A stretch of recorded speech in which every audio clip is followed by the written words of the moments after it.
Hello there. Good morning. Boker Tov. It's Tuesday. You know what that means. It's Torah Tuesday. Yay. That's enough of that. Okay. This week, guess what's happening this week? Friday night is Erev Rosh Hashanah. It's here. Yes, I know. You're tired of hearing me talk about it. Rosh Hashanah is finally coming. And then Yom Kippur. And then Sukkot. And Simchat Torah. Yay. Okay. It's a holiday packed month. Good stuff. So, let's talk about Rosh Hashanah, shall we? Good idea. Yeah, you think so too. Hey. All right. I got goodies. Can you see this? No.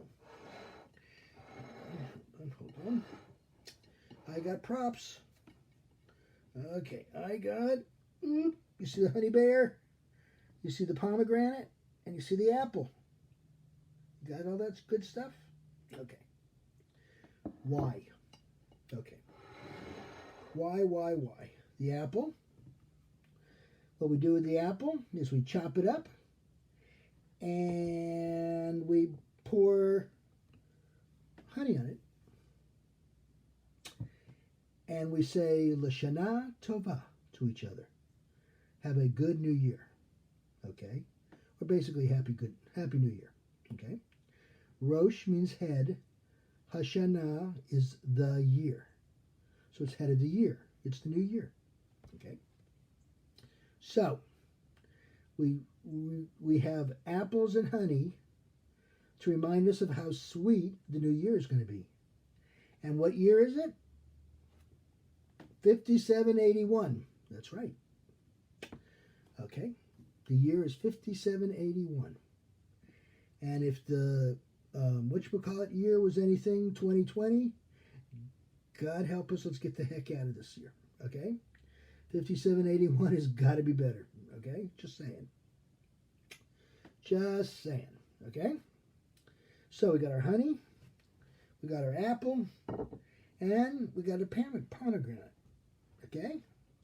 Pomegranate. Now I cut this puppy open so you can see all the wonderful seeds. You've all seen that. Who cares, right?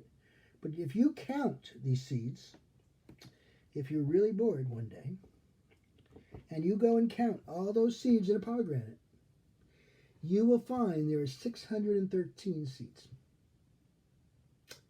Somebody else did it. I assure you it wasn't me. Okay?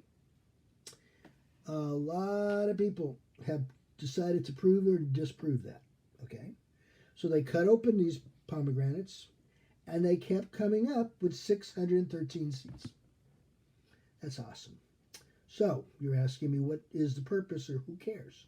613, that's a nice number. Oh, it's a very nice number. Because how many mitzvot are there in the Torah? Yeah, you fell for that one, I know. 613. So, why is that such a big deal on Rosh Hashanah?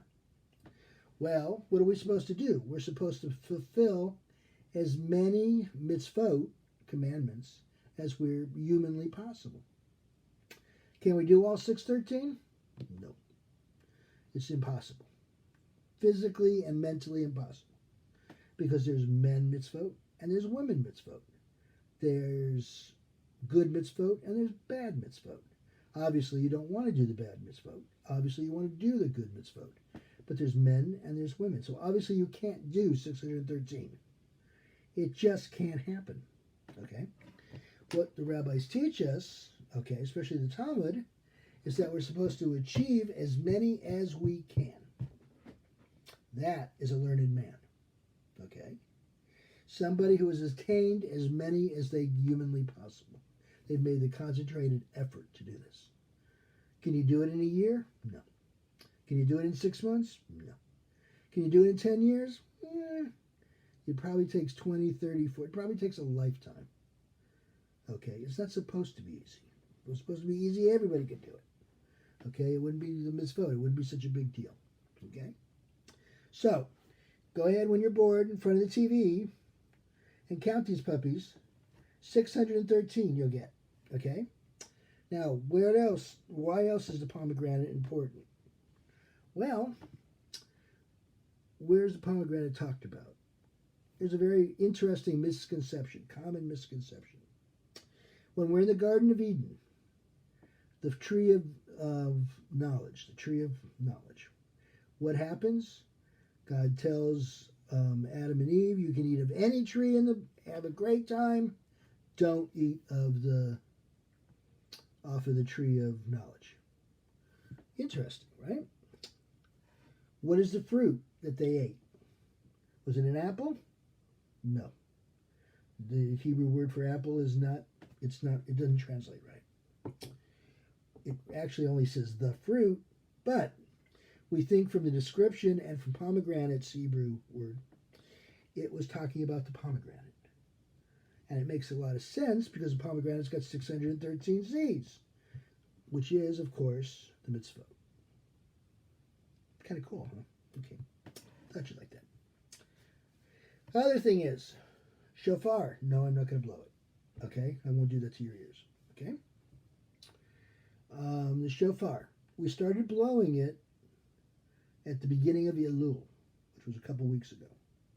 Remember, we're in the month of Elul now, the contemplative month we like to call it, and then we will go into the new year. Okay, Rosh Hashanah, Happy New Year, obviously will be a new month. Okay, so what happened during Elul? Well, we had Slichot, and then we're gonna go into Rosh Hashanah. And remember the theme of Elul? To take inventory not only of our sins, but have we forgiven? Do we need to forgive somebody? Or do we need somebody to forgive us for the past year? We're supposed to take inventory of that, make it happen on Rosh Hashanah so that we can be forgiven on Yom Kippur. So, what else do I want to do for Rosh Hashanah? I'm not going to go through the whole service because quite honestly, it's boring. No, it's not boring. It's actually this year it's Shabbat too, Erev Shabbat. So it's a wonderful service. And it always is a wonderful service. I'm just messing with you. The reason it's so long is because we have other blessings, other prayers to say. For example, one of the biggies is the Avinu Makenu. Our Father, our King. Okay? And then we go, Avinu Makenu, be mindful of us. Help us.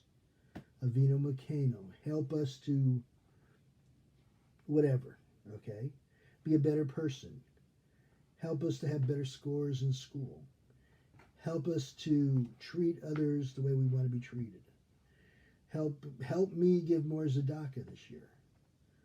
Help us see you properly. Okay? Ooh, hello. Help us is what we're saying. Help us, help us, help us. Okay? Our Father, our King. Avenu Makenu. Be mindful of us. Help us. We recite the Avinu Makenu each Rosh Hashanah and actually each Yom Kippur too. We ask God to forgive our sins. Over and over, we ask God to forgive us. Each year we do this. Each year we say the same words. And each year we always manage to have something to be forgiven. Every year we look deep into ourselves and ask God to forgive us. Think about that. You could say, oh, well, I'm so perfect. You're not perfect. Nobody's perfect. Get over it, right? If you're going to live in a society, if you're going to work, you're going to play, you're going to do whatever, you're going to go down a street. Sorry about that. You're going to go down the street in a car, you're going to screw up. It's just us. It's human nature. It's the way the world works. Something inevitably is going to go wrong. Hopefully not bad. Hopefully not really bad. Hopefully not often. But something's going to happen, right? Right. Okay. People come up to me every year, usually just before Kol Nidre, by the way, and ask me, shouldn't someone my age have figured life out by now? Shouldn't I be above this dreary and depressing exercise of futility? Okay, I'm sorry. Shouldn't God know this by now? Why do we have to keep on doing this year after year after year? And people are just worn out and they're weary and they're just honest. It's an honest answer. It's an honest question. My response, yeah, I know, I'm a smartass. My response is usually a polite smile, a pat on the back or shoulder, and a simple sentence. Well, I guess you've answered your own questions. Drives people nuts. Because they're not looking for an answer that's simple. Okay? By actually expressing their concerns, they're answering their concerns. Make sense? Okay? By actually verbalizing it and thinking about it and wondering about it, you're actually working on it, consciously or not. Okay. So, how can God expect to forgive us? Let's try that again. How can we expect God to forgive us when we haven't learned how to forgive ourselves? Okay. We ask a lot of God, don't we? But He is God. I get it. But when when we have a death in the family, when we have grave illness, we're in the middle of that damn pandemic. Okay, when people we know are dropping like flies, when the economy isn't, and then everybody's losing their money and blah, blah, blah, blah, blah, blah, blah. What do? We look up in the sky and we go, why? What? What did I do? What did I do? Okay. Well, the answer is, what didn't you do? Okay. Sometimes it's called free will, the concept of free will. We roll the world into action, so to speak. Okay, we make actions happen. Okay, no, we didn't make that guy hit us. No, we didn't. I get it. We didn't make that guy rip us off. I get that. Okay, but in our world, I won't say that what happens, but there's bad people out there. Bottom line, okay, there is evil. There's bad people out there. We cannot control it. We, as human beings, cannot control this.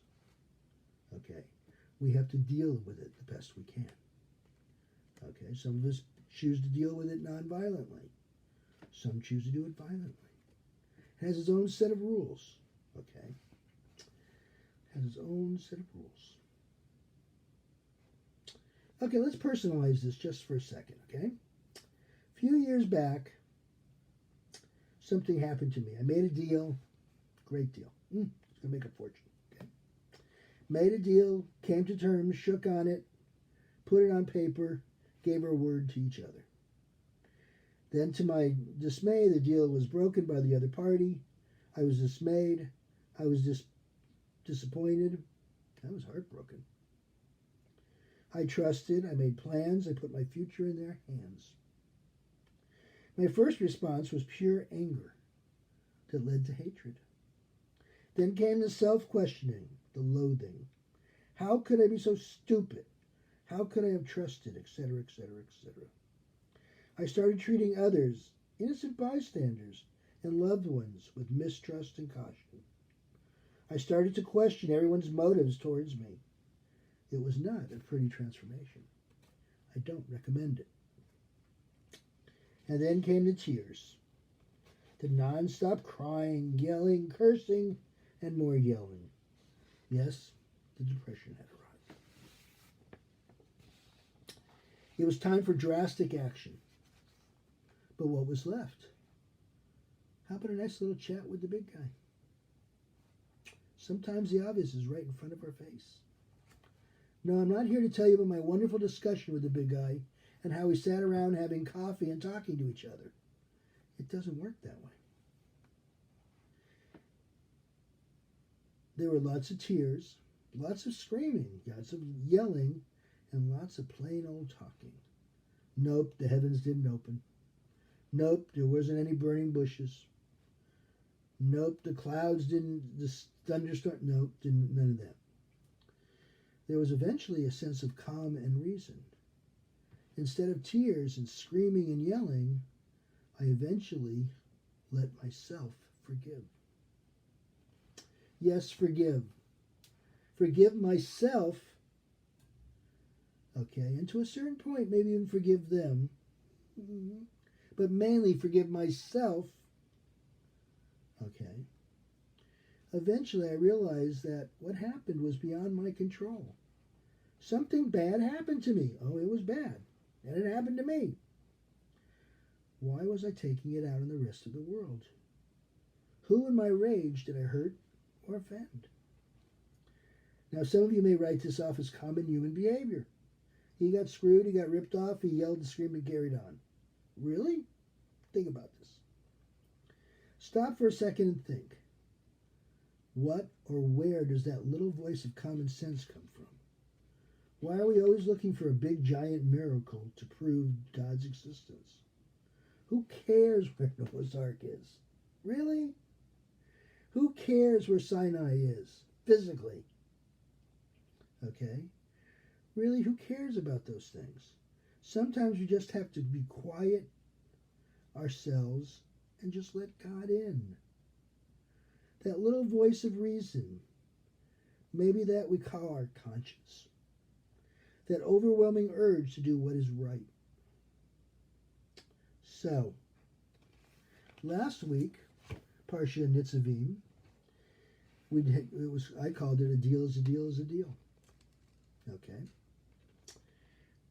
Where God says, obey my commandments, do what I tell you, life will be good. Okay? Not only are you accepting it for you, but you're accepting it for your children's children's children. Generation, generation, generation. Okay? Not just you guys. Okay? Now, the children of Israel were about 5 to 6 million strong. That's a lot of people. 5 million people. How did he talk to them all at the same time? Think about this. Could we do that today? Could we do that today? No, we don't have the technology. 5 million people, even with all this fancy thing I'm talking to you on now, right?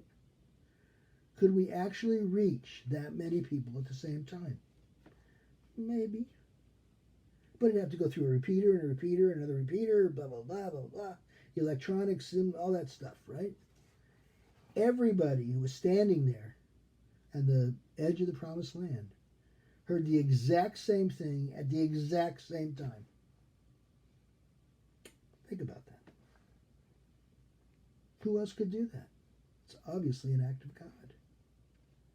Okay?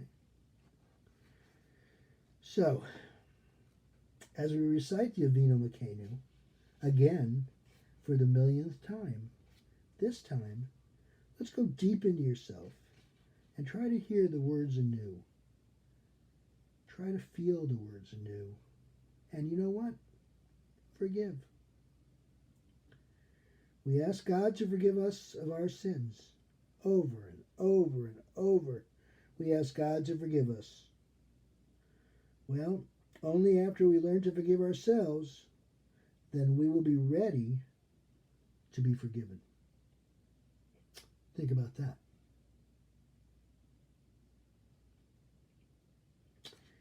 And then we say Shana Tova, or La Shana Tova, or Yom Tov. Have a good Yom Tov. Okay? Again, La Shana Tova means what? Have a good year, or Happy New Year. Like usual, and thank you all for showing up. A bunch of you this week. Hopefully you learned something. Hopefully you enjoyed yourself. Remember, I'm all about the comments and good, bad, or otherwise. Okay? Means you're listening. So, have a wonderful week. Have a phenomenal Shabbat. And of course, have a great Yom Tov. Friday night and Saturday is Rosh Hashanah. Alrighty? Get some honey. Get some apples. And don't forget the matzo ball soup and yeah, anyway, good stuff. Okay, noodle kugel, yeah. Okay. I digress. Sorry, food. Ooh. Okay. Celebrate, enjoy, but don't forget the reason for the season. don't forget to look inside yourself. See you next week, next Tuesday, for Torah Tuesday. Peace out. Later.